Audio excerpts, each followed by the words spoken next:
Jed, may update na ba kung matatapos yung pre-marking ng mga ebidensya ngayong araw? Sa ngayon, wala pa tayong eksaktong impormasyon o pahayag na nakukuha mula sa Clerk of Court kung kaya ba talagang matapos yung pre-trial conference ngayong araw. Pero hopeful o umaasa pa rin sila na matapos na nga yung pagmamarka dito sa mga ebidensyang may kaugnayan sa articles of impeachment laban kay Vice President Sara Duterte ngayon, lalo na't in-extend nila hanggang alas 7 ng gabi yung kanilang working hours dito sa pagmamarka ng mga nasabing dokumento o ebidensya. Mula sa 8,000 na dokumento o ebidensyang may kaugnayan sa article ng impeachment na umano'y maling paggamit ng confidential funds ni Vice President Sara Duterte, nasa 1,300 documents na lamang ang naproseso at namarkahan batay sa huling impormasyon mula kay Attorney Renato Bantug Jr. Mula kaninang umaga, nagsimula na ang ikaliwang araw ng pre-trial conference o pagmamarka ng mga dokumento at ebidensyang may kaugnayan sa articles of impeachment laban kay Vice President Sara Duterte. Base sa huling impormasyon mula sa Clerk of Court, may 2 articles pa ang hindi nila natatapos hanggang kahapon na siyang ipinagpapatuloy ngayon. Ayon kay Secretary Bantug Jr., simula pa kahapon ay nag-extend na sila ng working hours para matapos ang pre-marking sa lalong madaling panahon. Bagay ito na kinumpirma rin ni Attorney Michael Powa, tagapagsalita ng defense team, at ni Public Prosecutor Representative Leila de Lima. So medyo binibilisan na po at nagdagdag sila ng working hours from originally from 9 to 5, ginawa na po nilang from 9 to 7.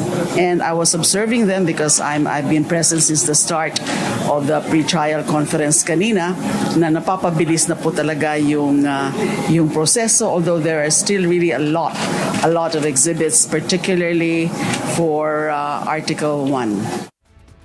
Yan ang target, no? Yan talaga ang target natin. Kaya nga mag-extend hanggang 7 ngayon, kaya tayo nag-devise ng ways. So, alam niyo, kami rin naman, ayaw naming tumagal na ito. Kasi, as you know, kung ang schedule natin ay July 6 for the first day of trial, gusto rin naman namin ng enough time para makapag-prepare na kami and look forward to trial itself. Base sa unang napagkasundoan ng Senator Judges na impeachment calendar, ngayong araw June 25 ang target sana na huling araw ng pre-trial conference, maging ang paglalabas sana ng pre-trial order. Paliwanag ni Attorney Bantug Jr., mahalaga ang pre-trial order dahil nilalaman nito ang mga napagkasundoan ng parehong panig para maisaayos ang mga legal na issue at mapabilis din ang formal na paglilitis. At sa sandalian niyang mailabas na ang pre-trial order, sa susunod na linggo ay magkakaroon pa ng 3 araw ang bawat panig upang magbigay ng kanilang komentaryo. Kaugnay nito, nais bigyang linaw ng Clerk of Court maging ng House Prosecution Panel at ng defense team ng Vice Presidente na wala sa kanila ang nais mag-delay ng impeachment trial proper o schedule ng mismong trial.